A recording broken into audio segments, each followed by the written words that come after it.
This is Small Biz Florida, the podcast designed and produced specifically for Florida small business owners and entrepreneurs. Small Biz Florida, talk that works for Florida. This podcast is supported by the Florida SBDC Network, providing the tools, strategies, and expertise to help Florida's business community thrive. Visit the Florida SBDC online at www.floridasbdc.org or contact your local office and get started on your path to success today. This is Small Biz Florida, the podcast and broadcast that's all things business across the state of Florida. I am Tom Kindred, your host for Small Biz Florida.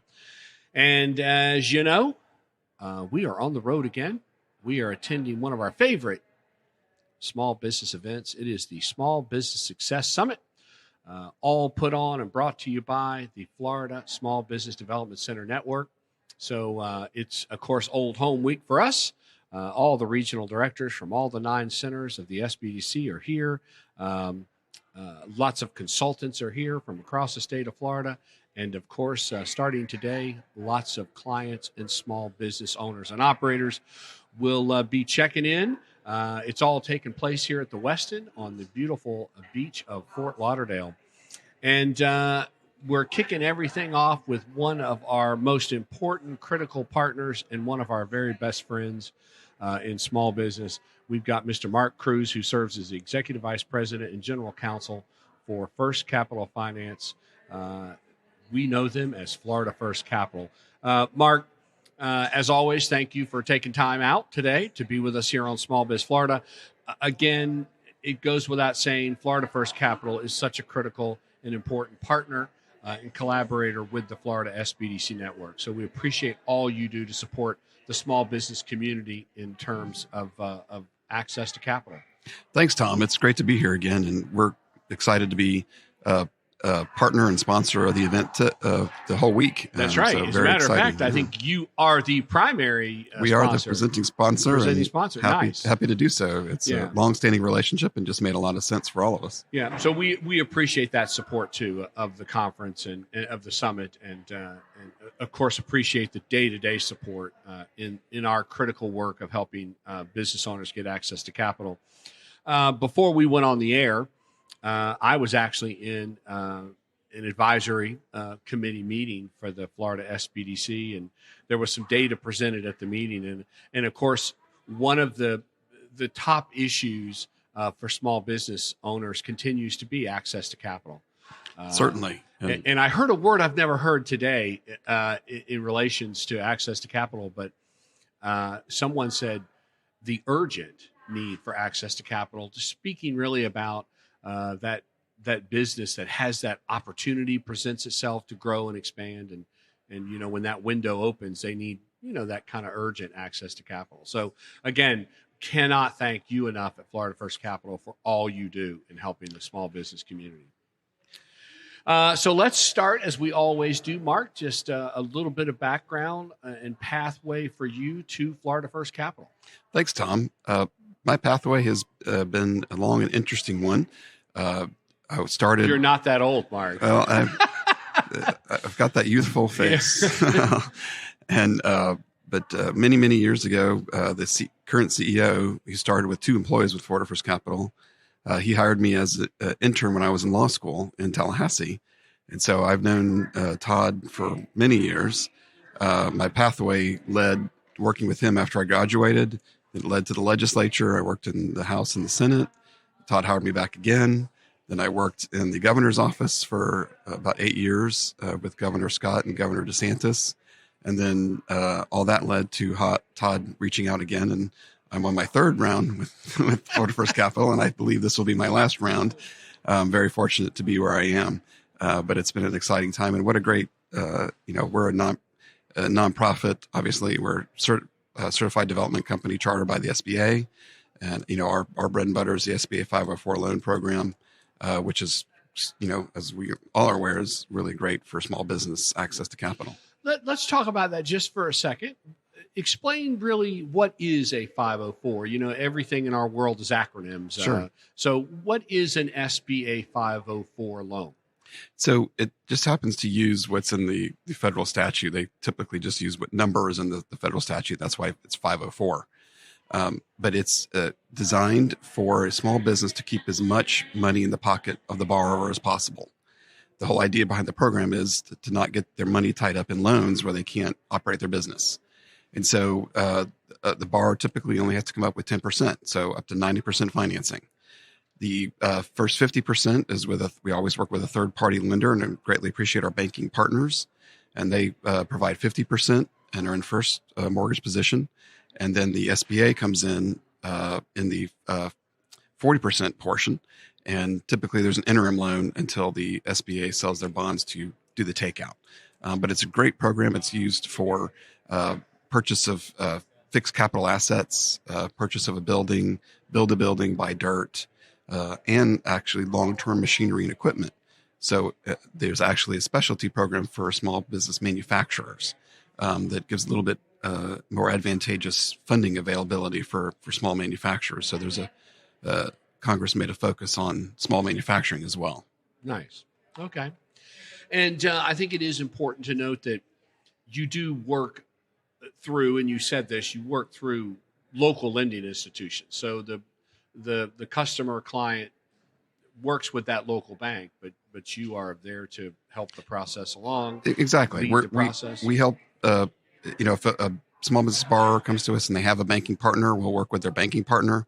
If they don't, we will help connect them through our network of relationships to a banking partner to make sure, that need is met to do a 504. And it can be used for, eligibility is pretty wide open for small businesses.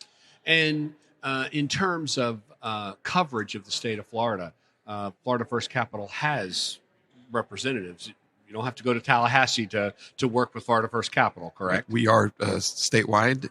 We have physical offices in Tallahassee, Jacksonville, and Melbourne, but our business development officers cover the entire state. Nice.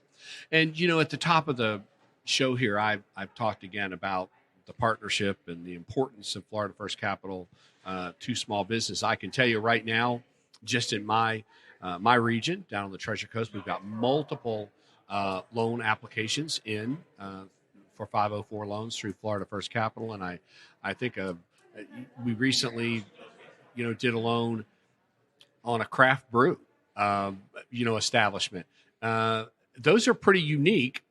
Not everyone is wild about craft brew, but I think you guys, Florida First Capital, certainly, see some value in those. Talk a little bit about that program a little bit. Well, in fact, we're actually craft brewer friendly. I would say we've done quite. Well, I am too. For business for other purposes, reasons, right? But it's actually a perfect combination for a 504 loan, because a craft brewer is usually looking to purchase a building to put it in and to have their establishment. And they're also so they're either going to buy a building or renovate an existing one, right, which fits perfectly with a 504. And they're going to need to purchase machinery and equipment, because you have to buy the brewing equipment to have their craft brewery. Right. So it's a perfect fit for a 504 loan. Yeah. And we've built a great relationship. We attended the Florida Brewers Association conference 2 weeks ago in Orlando. And like you were just mentioning in your neck of the woods, in 2021, our business development officer, Brenda, worked with your office with Paradola Brewing. And Paradola has been in existence since 2014, but they had been leasing what was a former old post office. And in about 2021, the owner was looking to sell. And they came to you all looking for, what they should do, right, connected with us, and were able to put together a 504 loan for them to purchase and acquire that building. And so that's in place and moving forward. And they're, what's really great is the folks that we work in the small business community do more than just their small business. Right. And Pete and Lynn Davis apparently are very involved in their community. They are. I think he does a charity golf tournament, Sebastian. So he also mentors other craft brewers. So really just, it's feel good, putting my head on the pillow at night just because we helped a small business.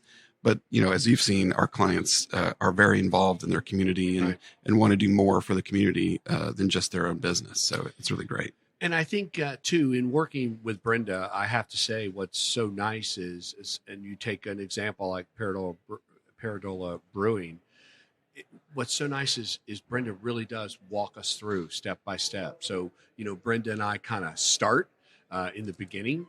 We have the high level conversation. Here's the parameters of the deal. She will tell us pretty quickly, all right, that I think that works. I think that fits. And then it's really then down to the to-do list. All right, Tom, here's what we need to get the client to gather up. And then basically we're able to turn it over to her. She connects us. If they don't have, as you mentioned, if they don't have that relationship with a lender, she connects us with the lender. And then it's a matter of just kind of, making sure we're filling in any gaps with documentation. And she takes the deal and kind of leads it. So it really is an incredible process. And it's something we can do, I think, back to what I said earlier, the urgent need for access to capital. I think we sort of meet the need of urgent. It can move quickly. Absolutely. And our team is focused on that because it is an urgent need. And, in our interest rate environment, it makes it even more urgent. Right. And then I think in Paradola's case, Brenda helped bring Marine Bank to the table.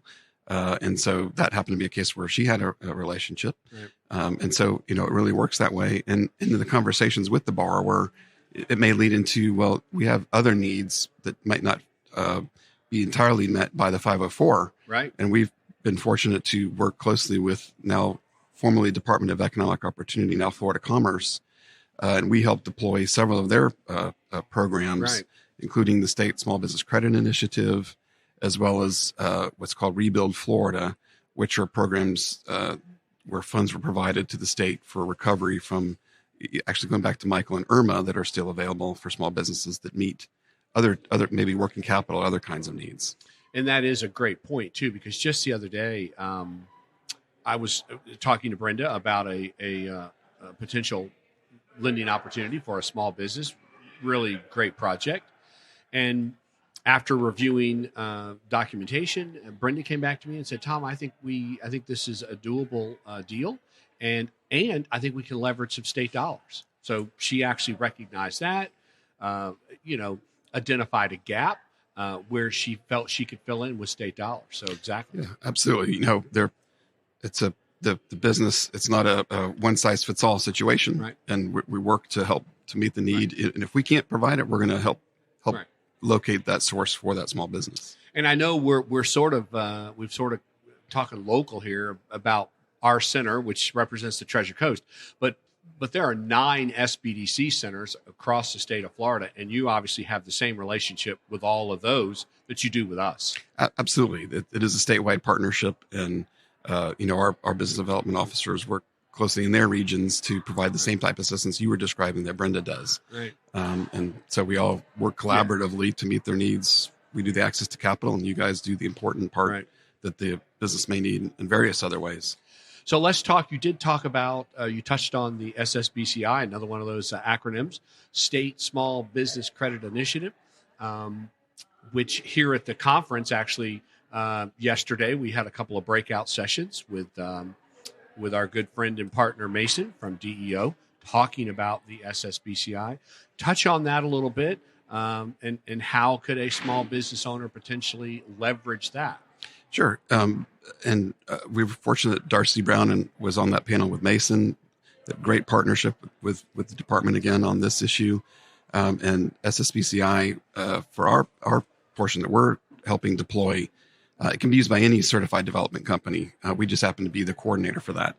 And it can be, we're using it as the state dollars being used as the bridge loan. When I was talking about the 504 and there's that interim loan, that's where the state comes in and funds the interim portion, which reduces the risk profile for the third-party lender who's doing the first part. Because sometimes, in many cases, they're doing the interim loan. But with the state dollars, and especially this risk environment that banks are facing, it makes a great risk profile position for the bank. State funds the interim, and then the SBA comes in and does the takeout.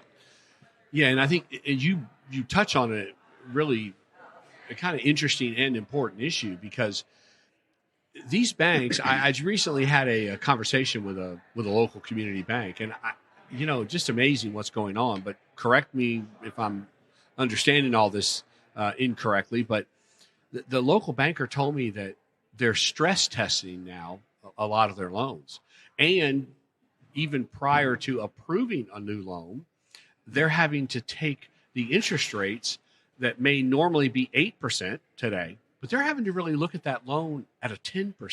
So they're having to ask themselves the question, yes, I can approve them at 8, but does the loan still work at 10?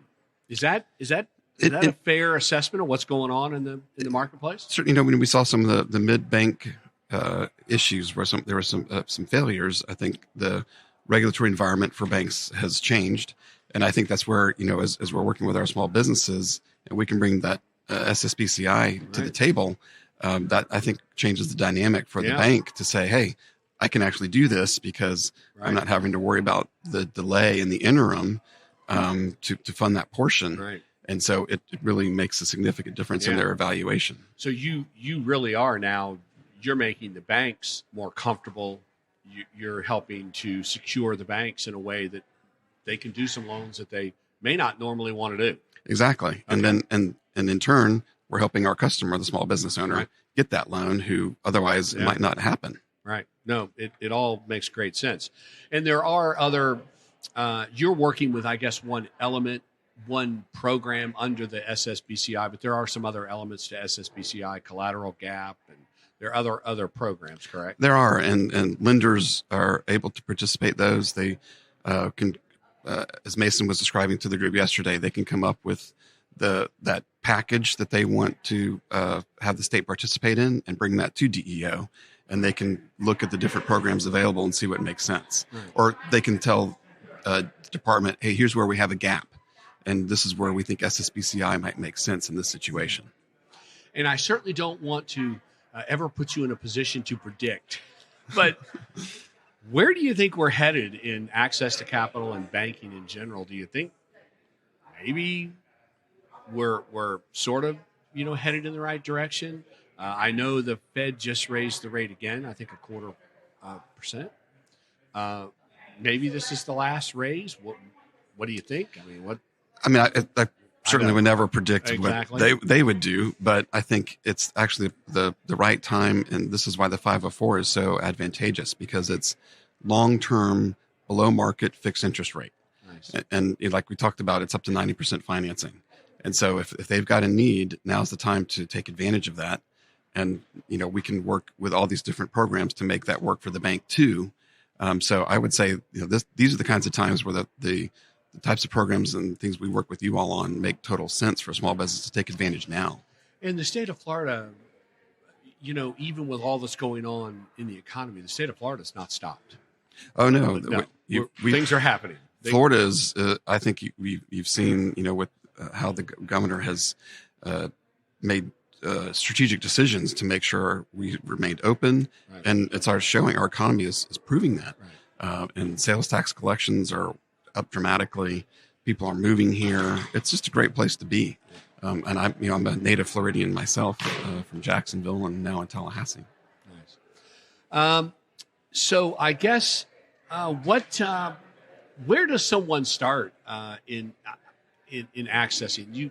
They can find out more about the 504 and Florida First Capital by certainly visiting your website and information. But really, in order to engage you really either need to go to your bank and ask about the 504 or come to an SBDC. Is that really how the engagement probably starts with Florida First Capital? Absolutely. And many times, if the customer drives the conversation, can tell the bank, hey, we'd like to see what this is about. And certainly when they are meeting with you all, the same kind of conversation. Exactly. And I believe, again, I don't want to quote an incorrect statistic, but Florida First Capital at one time maybe still is the largest 504 lender. Thank you. Yes, we've been very fortunate. I would say over the last 6 years, we've been the number one SBA lender in the state, either in volume or in dollars. So, we're celebrating our 40th anniversary this year as a company. And just, it's a testament to our relationship with you all and the programs that we're able to bring to the table of how much we've been able to deploy. Nice. It is Mark Kruse, who serves as the Executive Vice President and General Counsel for First Capital Finance, and of course, as we know them, Florida First Capital. And again, I just cannot stress the importance of our partnership. I cannot thank you enough for your support of this Small Business Success Summit and support of course, the 9 regions of the SBDC. Thanks, Tom. And I appreciate the opportunity to be here, and we, of course, appreciate the opportunity to be sponsoring this event. And it's just a part of our ongoing relationship with you all, and it's going to continue. So thank you. Yep. So if you are a small business owner or operator, you're looking to grow, expand, buy a building, buy the dirt to put the building on top of, buy long-term equipment, the SBA 504 is absolutely really a top option and choice for you. The best place to get that 504 is through Florida First Capital. And the way to start that whole process is to either, as Mark says, talk to your local bank about partnering with Florida First Capital or find your nearest SBDC office. Great. Thanks again, Tom. Right. Great to be here. Thank you, Mark. This is Small Biz Florida. I am Tom Kindred, your host. We are covering all things small business here for the next couple of days at the Small Business Success Summit, all taking place here at the Westin on Fort Lauderdale's beach, brought to you by the Florida SBDC Network. Stay tuned. A lot more to come. This is Small Biz Florida. This has been Small Biz Florida, created and produced by the Florida Small Business Development Center at Indian River State College. Your host for Small Biz Florida is Tom Kindred. Partners for Small Biz Florida include WPSL and WSTU and Indian River State College, named the 2019 winner of the Aspen Prize for Community College Excellence.